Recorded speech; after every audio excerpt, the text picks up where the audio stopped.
Hey friends, it's dark commentator and आज हम बात करने वाले हैं 2002 में रिलीज़ हुई फिल्म सिटी ऑफ गॉड के बारे में। इस फिल्म को 4 ऑस्कर नॉमिनेशंस मिले थे और ये film one of the finest gangster drama movie में से गिनी जाती है। तो आज इस वीडियो में हम उसी के बारे में बात करने वाले हैं। तो इस वीडियो में स्पॉयलर्स हो सकते हैं, तो मैं आपको पहले ही फ़ोन कर देता हूँ। तो चलिए बिना किसी देरी के शुरू करते हैं। तो ये स्टोरी है फवेला की। हमें शुरुआत में दिखाया जाता है कि एक गैंग एक चिकन का पीछा कर रहा है और इस गैंग के छोटे छोटे मेंबर्स के हाथों में भी गन्स है। यहाँ पर गन्स हमें इस मूवी में काफ़ी बड़ा रोल्स प्ले करती हुई दिखाई देती है, क्योंकि हर एक छोटे सीन में भी एक गन का बहुत ही बड़ा रोल है। और हम यहाँ पर देख ही सकते हैं कि सिर्फ एक चिकन को पकड़ने के लिए भी गन्स का यूज़ हो रहा है। वो लोग एक रोड पर आ जाते हैं जहाँ पर 2 लड़के सामने से आ रहे होते हैं। उनमें से एक के पास एक कैमरा होता है और गैंग मेंबर उस कैमरे वाले लड़के को चिकन पकड़ने के लिए कहता है। वो उसे पकड़ने ही वाला होता है कि पीछे पुलिस आ जाती है और गैंग और पुलिस आमने सामने है और वो लड़का उसके बीच में है। यहाँ पर हमें नरेटर की आवाज़ सुनाई देती है और ये नरेटर और कोई नहीं बल्कि ये कैमरा वाला लड़का है जिसका नाम है रॉकेट। तो इन सब गैंग और गैंग वॉर को समझने के लिए हमें जाना होगा पीछे 1960s। हमें दिखाई देता है कि सिटी ऑफ गॉड अभी एक अंडर डेवलप्ड सिटी है और यहाँ पर क्राइम बहुत ही कम हो रहा है। यहाँ के क्रिमिनल्स लोगों को पैसे में से हिस्सा देते हैं ताकि वो लोग इन क्रिमिनल्स को छुपाए रखें। यहाँ पर हमें टेंडर ट्रियो दिखाया जाता है जिनके मेंबर्स हैं क्लिपर, शैगी और गूस। गूस यहाँ पर रॉकेट का ही भाई है। तो यहाँ से हमारी शुरुआत होती है the story of tender trio.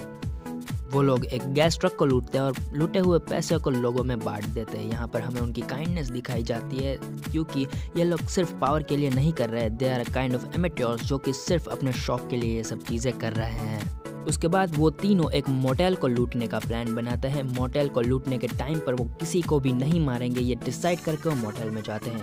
वहाँ पर वो अपने चौथे साथी को ले जाते हैं जो कि है लिटिल डाइस, और इसे हम लिल डाइस कहेंगे। वो लोग लिल डाइस को मोटेल के बाहर ही रखते हैं ताकि अगर पुलिस आए तो लिल डाइस उन्हें चेतावनी दे सके।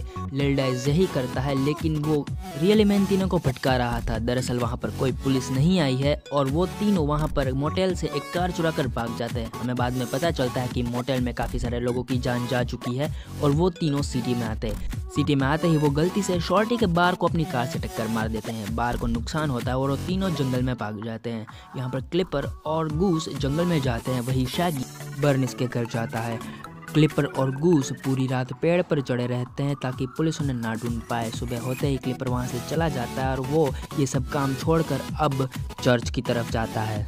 पुलिस किसी और लड़के को क्लिपर समझकर मार देती है और बाद में उसे पता चलता है कि वो लड़का एक्चुअली में इनोसेंट है, तो वो उसके हाथ में गन देकर खुद को बचाने की कोशिश करते हैं।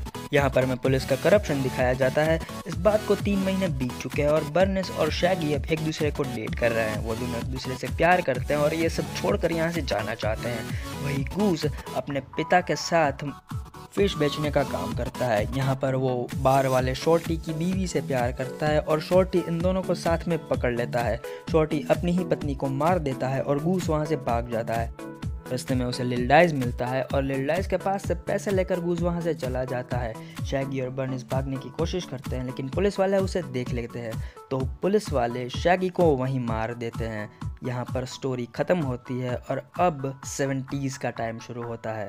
रॉकेट अब बड़ा हो चुका है और उसे फोटोग्राफर बनना है। वो एक बहुत ही पुराना वाला कैमरा लेता है और उससे अपने फोटोग्राफिक करियर की शुरुआत करता है। वो लोग एंजॉयमेंट के लिए बीच पर जाते हैं और वहीं पर एक लड़की एंजेलिका पर उसे क्रश है।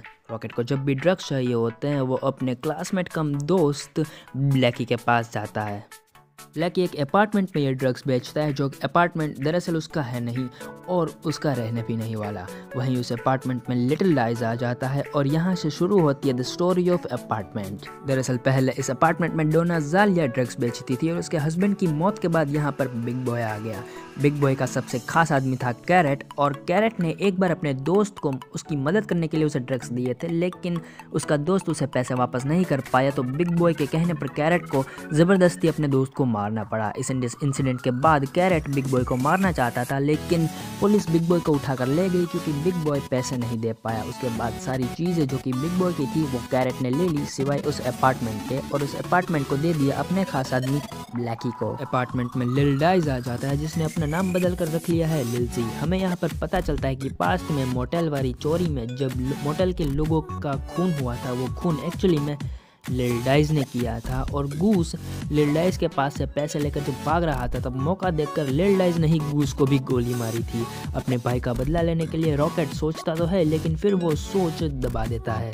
लिल जी यहाँ पर सिटी ऑफ गॉड का सबसे बड़ा ड्रग लॉर्ड है और इतनी ज़्यादा कामयाबी का एक कारण है बेनी। बेनी शगी का भाई है और लिल जी का बचपन का दोस्त, और सबसे ज़्यादा कूल भी बेनी ही है। लिल जी ब्लैकी को ज़बरदस्ती अपने लिए काम करने के लिए मना लेता है और अपार्टमेंट पर कब्जा कर लेता है। यहाँ पर रॉकेट एंजेलिका को डेट करने की कोशिश करता है लेकिन उसका काम द रंस बिगाड़ देते हैं। द रंस एक्चुअली छोटे बच्चों का ग्रुप है जो कि यहाँ पर फवेला के किसी भी नियम को नहीं मानता। बेनी के पास एक बार टियागो ड्रग्स लेने आता है। टियागो के पीछे बेनी जाता है और उसे रेस के लिए पूछता है। वो दोनों साइकिल रेस करते हैं और टियागो जानबूझकर हार जाता है क्योंकि वो कहीं ना कहीं बेनी से डरता है। उसके बाद बेनी उसे अपने लिए कपड़ा लेने को कहता है क्योंकि उसे टियागो के कपड़े बहुत पसंद है और वो उसे अपना साइज़ भी देता है। उसके बाद बेनी का ट्रांसफॉर्मेशन होता है और अब बेनी सिटी ऑफ गॉड का सबसे कूल हुड है। लिल जी को कैरेट बिल्कुल भी नहीं पसंद क्योंकि उसे लगता है कि द रंस को कंट्रोल कैरेट कर रहा है और रंस यहाँ पर उसके कोई भी नियम नहीं मान रहे हैं, तो वो खुद द रंस को पनिश करने जाता है। वो रंस में से 2 लोगों को पकड़ता है, उन्हें गोली मारता है और एक को तो वो जान से ही मार देता है। लिल जी और कैरेट के बीच बेनी आ जाता है और वो उनकी सुलह करने की कोशिश करता है। यहाँ पर बेनी एंजेलिका को प्यार करने लगता है और वो दोनों डेट करना शुरू कर देते हैं। एंजेलिका बेनी को मनाती है कि ये सब छोड़ दे और वो दोनों एक अलग लाइफ जीने के लिए रेडी हो जाते हैं। और यहाँ पर आता है the farewell of Benny. Party में बेनी लिल जी को मनाता है कि वो अब ये सारे क्राइम छोड़ देगा और वो लिल जी को भी कहता है कि लिल जी अब एक गर्लफ्रेंड बना ले। लिल जी अपनी पसंद की लड़की से डांस के लिए पूछता है लेकिन वो लड़की किसी और के साथ आई हुई होती है, तो लिल जी उससे बहुत गुस्सा हो जाता है। इस बात से गुस्सा होकर वो पूरी पार्टी में उस लड़की के बॉयफ्रेंड को बहुत ही ज़्यादा ह्यूमिलिएट करता है और गुस्से में वो रॉकेट को भी धक्का दे देता है। बेनी रॉकेट के लिए कैमरा खरीदता है और कैमरा भी छीन लेता है और उस कैमरे के चलते बेनी और लिल जी के बीच में यहाँ पर थोड़ा सा झगड़ा हो जाता है। उसी बीच ब्लैकी वो गलती से लिल जी की जगह बेनी को मार देता है और यहाँ पर हमारे बेनी की मौत हो जाती है। लिल जी अपना आपा खो बैठता है और वो इन सब की वजह से कैरेट को मारने के लिए निकल जाता है। ब्लैकी कैरेट के पास जाता है, वो उसे बताता है कि उसने लिल जी की बजाय बेनी को मार दिया है। यहाँ पर कैरेट ब्लैकी को मार देता है क्योंकि उसे लगता है कि अब ब्लैकी भी उसके लिए खतरा हो सकता है। लिल जी यहाँ पर कैरेट को मारने जाने ही वाला होता है लेकिन उसे रास्ते में वो लड़की मिल जाती है जिसने पार्टी में उसे मना किया था और उसके साथ उसका बॉयफ्रेंड भी था। इस बॉयफ्रेंड का नाम है नॉकआउट नेड और नेड काफ़ी हैंडसम है जिसकी वजह से वो लड़की यहाँ पर लिल जी के पास नहीं आती, तो वो उस लड़की का रेप करता है और नेड को मारता है। नेड अपने घर जाता है लेकिन यहाँ पर लिल जी इतने में ही नहीं रुकता, वो उसके घर जाता है। नेड का भाई लिल जी को चाकू से स्टैब करने की कोशिश करता है लेकिन यहाँ पर सभी लोग उस पर गोली चला देते हैं। वो इतने में ही नहीं रुकते, वो नेड के घर पर भी गोली चलाते हैं जिसकी वजह से नेड के अंकल भी मारे जाते हैं। अपने भाई और अंकल की मौत देखकर नेड कैरेट की गैंग ज्वाइन कर लेता है और उसी बीच वो ये भी कहता है कि वो निर्दोष लोगों को नहीं मारेगा, लेकिन एक बैंक रॉबरी के दौरान वो एक पुलिस वाले को मार देता है। रॉकेट लिल जी के पास जाता है। लिल जी उसे वो कैमरा वापस दे देता है जो कि बेनी ने रॉकेट के लिए खरीदा था। रॉकेट उससे यहाँ पर लिल जी और उसकी गैंग की फ़ोटोज़ लेता है और वो फ़ोटोज़ गलती से एक अखबार वाला छाप देता है। इन फोटोज़ की वजह से रॉकेट को ये लगता है कि लिल जी उसे मार देगा, लेकिन उस अखबार की एडिटर उसे अपने घर लेकर जाती है और वहीं पर रॉकेट फर्स्ट टाइम सेक्स करता है। लेकिन एक्चुअली में लिल जी यहाँ पर इन फोटोज़ से काफ़ी ज़्यादा खुश है क्योंकि उसे इन फोटोज़ की वजह से यहाँ पर पॉपुलैरिटी मिल रही है। साल है 1981 और यहाँ पर फिर से वही शुरुआती सीन पर आ जाते हैं जहाँ पर पुलिस और गैंग आमने सामने है और रॉकेट उन सब के बीच में है। यहाँ पर पीछे से कैरेट की गैंग भी आती है और पुलिस कैरेट की गैंग को वहाँ पर देखकर खुद चली जाती है क्योंकि इन दोनों के बीच अब गैंग वॉर शुरू होने वाली है। लिल जी यहाँ पर रॉकेट को अपने फ़ोटोज़ खींचने के लिए कहता है। कैरेट फ़ोटोज़ खींचने ही वाला होता है कि गैंग वॉर शुरू हो जाती है। यहाँ पर नेड को एक लड़का पीछे से गोली मार देता है। ये वही लड़का है जिसके पिता को नेड ने उस बैंक रॉबरी के दौरान मारा था। इस गैंग वॉर के दौरान काफ़ी सारे लोग मारे जाते हैं और कैरेट और लिल जी दोनों ही पुलिस के हाथों पकड़े जाते हैं। यहाँ पर लिल जी पुलिस को पैसे देता है ताकि पुलिस उसे छोड़ दे। पुलिस उसे छोड़कर वहाँ से चली जाती है। तभी वहाँ पर द रंस आते हैं। द रंस को लिल जी यह कहता है कि हमें वापस से ड्रग्स का कारोबार खड़ा करना होगा, लेकिन द रंस वहीं पर लिल जी को मार देते हैं। वो लोग लिल जी को इसलिए मारते हैं क्योंकि शुरुआत में लिल जी ने द रंस के एक मेंबर को मार दिया था क्योंकि रंस वहाँ के नियम नहीं मान रहे थे।